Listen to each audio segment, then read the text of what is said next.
ជំរាបសួរពុកម៉ែបងប្អូនជាទីរាប់អានឥឡូវយើងបានមកជួបគ្នាជាថ្មីទៀតហើយជាមួយនឹងមុខម្ហូបស្ងោម្រះឥឡូវយើងមានសាច់ជ្រូកយើងចំនួន4ខាំយើងលាងឲ្យស្អាតហើយបងប្អូនបន្តិចទៀតយើងនឹងចិញ្ច្រាំវាដើម្បីញាត់ចូលក្នុង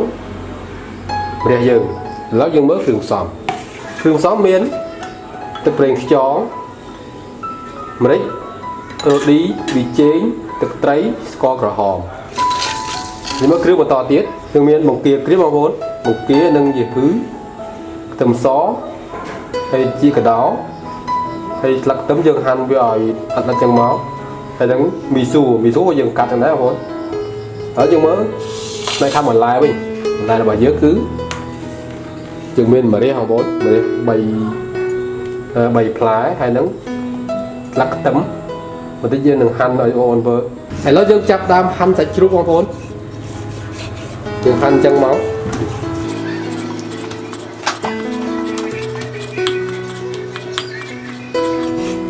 ឥឡូវសាច់ជ្រូករបស់យើងហាន់រួចបងប្អូន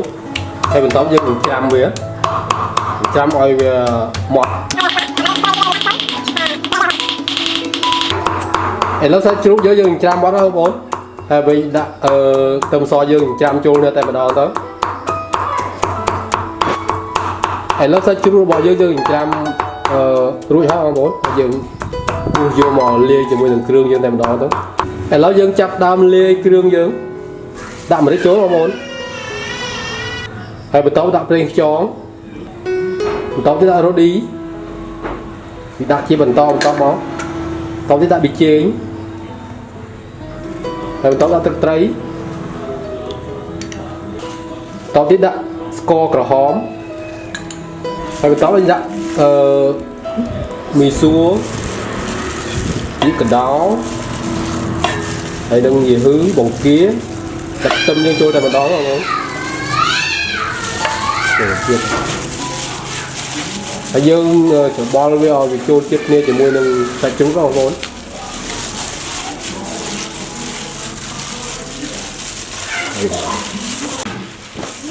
ឥឡូវសាច់ជ្រូកនិងគ្រឿងរបស់យើងច្របល់ឡើងសព្វឲ្យហើយយើងអាប់ទុកសិនទៅហើយយើងទៅកាត់ម្រះយើងឥឡូវយើងចាប់ដើមធ្វើម្រះចេញបងប្អូនយើងកាត់វាជាកង់ប៉ុណ្ណឹងមកហើយយើងឈ្វាលយកស្នូលវាចេញហើយយកក្របវាចេញទុកតែសម្បកទេ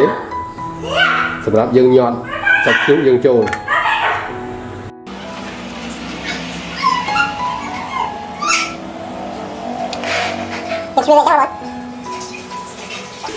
ឥឡូវម្រះយើងឈ្វាលហើយអស់បងប្អូន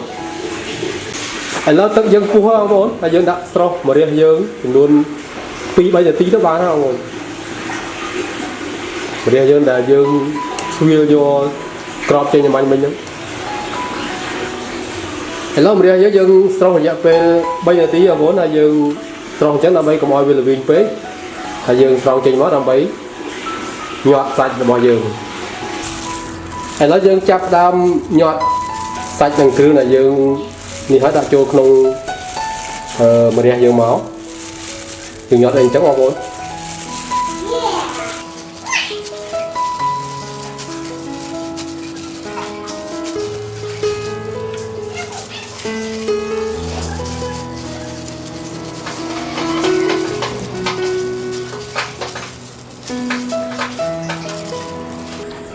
ឥឡូវម្រះរបស់យើងញាត់រួចហើយបងប្អូនយើងញាត់សាច់ហើយហើយ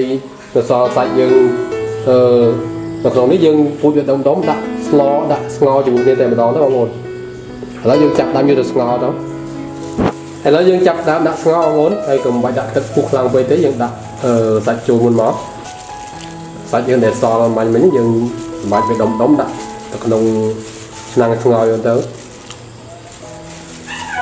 ហើយចាំដាក់ម្រះតាមក្រោយឥឡូវយើងដាក់ម្រះចូលមក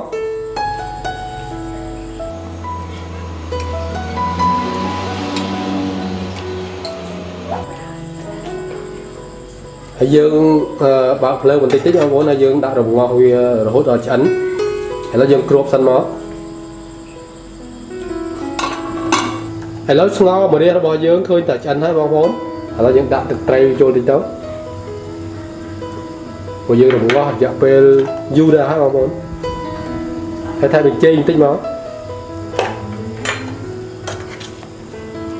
แล้วดูđó là bong bồnมันงอมาเรียบร้อยยังก็จะăn hỏiยังai nhà bàn hỏi hay trong cóยังđã